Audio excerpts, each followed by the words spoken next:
स्वागत है आप सबका आपके pre channel PC group education में। बच्चों, आज हम लोग देखेंगे हिंदी पद्य साहित्य से संबंधित महत्वपूर्ण रचनाएं, जो एक ही क्लास में हम इसको सारी रचनाएं कवर करेंगे।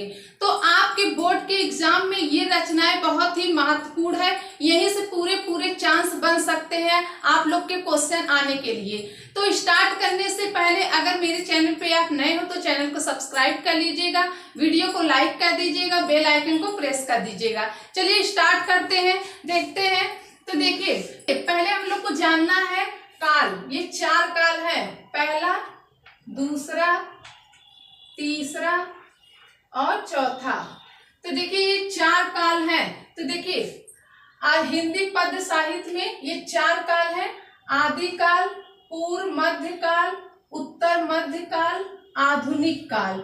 ठीक, तो देखिए आदि काल को क्या कहते हैं? वीर गाथा काल भी कहा जाता है। ठीक है। अब देखिए पूर्व मध्य काल को भक्ति काल कहा भी जाता है और उत्तर मध्य काल को रीति काल भी कहा जाता है। तो देखिए यहाँ पे इसकी समय अवधि भी है। तो देखिए जो आपका आदि काल है उसका समय अवधि है 743 से 1343 तक। ठीक, अब देखिए आपका पूर्व मध्य काल का अवधि है, समय अवधि है 1343 से 1643 तक। ठीक, अब देखिए उत्तर मध्य काल। अब देखिए उत्तर मध्य काल का समय अवधि है 1643 से 1843 तक। ठीक, अब देखिए आधुनिक काल। अब देखिए आधुनिक काल का समय अवधि है 1843 से आज तक, मतलब कि अब तक आप कह सकते हैं अब तक अवधि, मतलब कि आधुनिक काल का जो आपका समय अवधि है 1843 से आज तक। ठीक है। तो ये काल देखिए आपके क्वेश्चन इससे कैसे आते हैं, पूछ लिया जाता है कि आधुनिक काल के समय अवधि क्या है। तो समय अवधि आप लोग को ये याद रहेगा तो आप लोग आसानी से बता सकते हैं। ठीक है। अब हम लोग चलिए देखते हैं आगे। देखिए रचनाकार और रचनाएं, कौन रचनाकार है और उनकी रचनाएं कौन कौन सी हैं जो आपके बोर्ड के एग्जाम में आने के पूरे चांस हैं। तो देखिए पहला है, देखिए कुतुबन इनकी रचना है मृगावती। देखिए माझन इनका रचना है मधुमालती। ठीक है। देखिए उसवन ये रचनाकार है, इनकी रचनाएं हैं चित्रवली। ठीक है। अब देखिए आगे है कासिम शाह। अब देखिए कासिम शाह ये इनकी रचनाएं हैं हंस जवाहिर। ठीक। अब देखिए नूर मोहम्मद रचना है इंद्रवती है। ठीक। देखिए सूरदास, ये बहुत ज्यादा इम्पोर्टेंट है, ये आपके एग्जाम में आ चुके हैं। ठीक। देखिए सूरदास की रचना है सूरसागर, साहित्य लहरी और सुरसरावली। तो यहाँ से कैसे क्वेश्चन आते हैं, पूछ लिया जाता है कि सूरसागर किसकी रचना है, तो किसकी रचना है? सूरदास की। तो इस तरह आपके क्वेश्चन आते हैं। इनके देखिए काल हम लोग को याद करना है और रचनाकार और इनकी रचनाएं याद करना है। तो यहाँ पे आपके बोर्ड के एग्जाम के लिए बहुत ही महत्वपूर्ण है। ठीक। अब हम लोग आगे देखते हैं अष्टछाप कवियों के नाम। देखिए अष्टछाप कवियों के नाम बहुत ही ज्यादा महत्वपूर्ण है, तो यहाँ से पूरे आने का आपका संभावना है। तो देखिए कौन कौन से अष्टछाप कवि हैं। तो देखिए ये 8 है। सूरदास है, नंददास है, परमात्मा नंददास, कृष्णदास, कुंभद दास, चतुर्भुज दास, देखिए क्षिति स्वामी, गोविंद स्वामी। तो ये देखिए आपके ये जितने भी हैं कवि हैं इनका क्या नाम रखा गया? अष्ट छाप रखा गया। तो ये अष्ट छाप के कवि हैं। ठीक।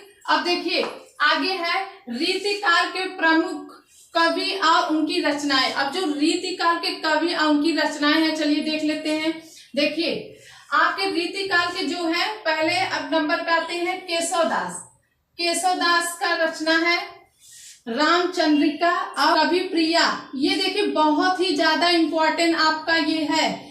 ठीक है, ये आपके आ चुके हैं पेपर में। अब देखिए देव भाव विलास भवानी विलास, रस विलास और कुशल विलास। ठीक, अब देखिए है भूषण जी का रचना।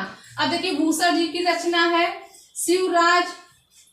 शिवराज भूषण, शिव भवानी, छत्रसाल दशक। ठीक, अब देखिए आगे है मतिराज। अब देखिए मतिराज जो है उनकी रचनाएं कौन कौन सी है, तो देखिए रसराज है, ललित लालमा। ठीक, अब देखिए पद्माकर जो है कवि है, इनकी रचनाएं हैं, तो देखिए पद्माभरण, अब जगदीव विनोद, अब देखिए गंगा लहरी। ठीक है, अब देखिए बिहारी लाल की जो कवि हैं उनकी रचनाएं हैं बिहारी सत्य सई। अब देखिए ये बहुत ज्यादा इम्पोर्टेंट, बहुत ज्यादा महत्वपूर्ण आपके हैं, बोर्ड के एग्जाम में आ सकते हैं। ठीक, तो इतना आप लोग को क्लियर हुआ। अष्टछाप के कवि कौन कौन से हैं, 8 हैं। और देखिए रीतिकाल के प्रमुख कवि, उनकी रचनाएं भी आप लोग ने देखे। ठीक है, अब हम लोग चलिए आगे देखते हैं। रीतिकाल की 3 धाराएं हैं, तो देखिए 3 धाराएं ये जो बहुत ही ज्यादा इम्पोर्टेंट है आपके लिए।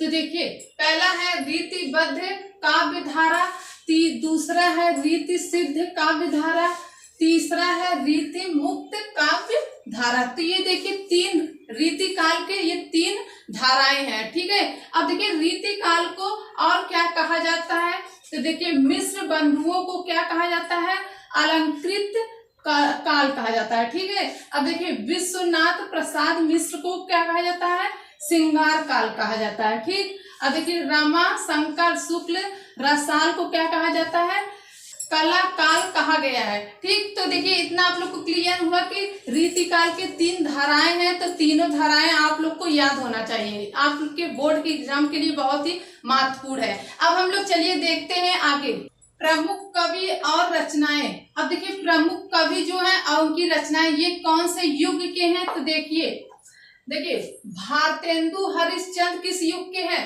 भारतेंदु युग के हैं। ठीक है, और देखिए इनकी रचनाएं कौन कौन सी हैं, तो इनकी रचनाएं कौन सी है, प्रेम माधुरी। तो प्रेम माधुरी बहुत ही ज्यादा इम्पोर्टेंट है आप लोग के लिए, क्योंकि ये आपके पेपर में आ चुके हैं। ठीक, अब देखिए अब भारतेंदु युग के और कौन है, श्रीधर पाठक है, तो इनकी रचनाएं हैं कश्मीर सुषमा। ठीक, अब देखिए आगे है मैथिली शरण गुप्त, अयोध्या सिंह उपाध्याय। ये दोनों जो रचनाकार हैं, तो ये देखिए ये द्विवेदी युग के हैं। किस युग के हैं, द्विवेदी युग के हैं। इनकी रचनाएं कौन सी हैं, साकेत है, अभिप्रवास है। ठीक है, अब आगे है देखिए जयशंकर प्रसाद। अब देखिए जयशंकर प्रसाद महादेवी वर्मा, ये दोनों किस युग के हैं, तो देखिए ये छायावादी युग के हैं। किस युग के हैं, छायावादी युग के हैं। और देखिए इनकी रचनाएं कौन सी है, कामायनी है, यमा है। तो कामायनी बहुत ही मोस्ट इम्पोर्टेंट है, ये आपके पेपर में आ चुके हैं। तो ठीक है, तो इतना आप लोग को क्लियर हुआ इनकी रचनाएं कौन सी है और इनके कवि कौन है और ये किस युग के हैं। तो ये बहुत ही महत्वपूर्ण आपके रचनाएं हैं। अब हम लोग चलिए आगे देखते हैं प्रगतिवादी। अब देखिए प्रगतिवादी कौन से रचनाकार हैं, देखिए शिव मंगल सिंह सुमन। ठीक, अब देखिए और है प्रगतिवादी है रामधारी सिंह दिनकर। ये क्या है, ये प्रगतिवादी है। ठीक, अब देखिए इनकी रचनाएं क्या है, प्रलय सृजन है और उर्वशी है। ठीक है, ये बहुत ही ज्यादा इम्पोर्टेंट है आप लोग के लिए। अब देखिए प्रयोगवादी युग के कौन है, आगे है नागार्जुन है और धर्मवीर भारती है। तो देखिए इनकी रचनाएं कौन कौन सी हैं, आंगन के पार द्वार, प्यासी पथराई आंखें, ठंडी लोहा कनु प्रिया। ठीक, तो देखिए ये बहुत ज्यादा इम्पोर्टेंट है, तो पूछ लिया जाता है कनु प्रिया के रचनाकार कौन है, तो कौन है, धर्मवीर भारती है। ठीक, अब देखिए आगे है नए कविता युग के। अब जो नई कविता युग के कौन से रचनाकार हैं, तो देखिए गिरजा कुमार माथुर हैं और भवानी प्रसाद मिश्र हैं। तो इनकी रचनाएं कौन कौन सी हैं, गिरजा कुमार माथुर की है रचनाएं धूप के धान। अब देखिए भवानी प्रसाद मिश्र, इनकी रचनाएं हैं खुशबू के शिलालेख। तो इतना आप लोग को क्लियर हो गया होगा कि कौन सी कृ कवि हैं, कौन सी रचनाएं हैं, तो ये आप लोग के लिए बहुत ही महत्वपूर्ण थे। तो हम लोग ने पढ़े कि हिंदी पद्य साहित्य से महत्वपूर्ण रचनाएं, तो ये बहुत ही ज्यादा जितनी रचनाएं हम आप लोग को बताएं ये आपके बोर्ड के एग्जाम के लिए बहुत ज्यादा महत्वपूर्ण है। तो हम वीडियो को यहीं पर रखते हैं। आज का क्लास आप लोग को कैसा लगा कमेंट करके जरूर बताइएगा। वीडियो को लाइक कर दीजिएगा, चैनल को सब्सक्राइब कर दीजिएगा, बेल आइकन को प्रेस कर दीजिएगा। हम आप लोग से नेक्स्ट वीडियो मिलते हैं न्यू टॉपिक के साथ। तब तक के लिए धन्यवाद।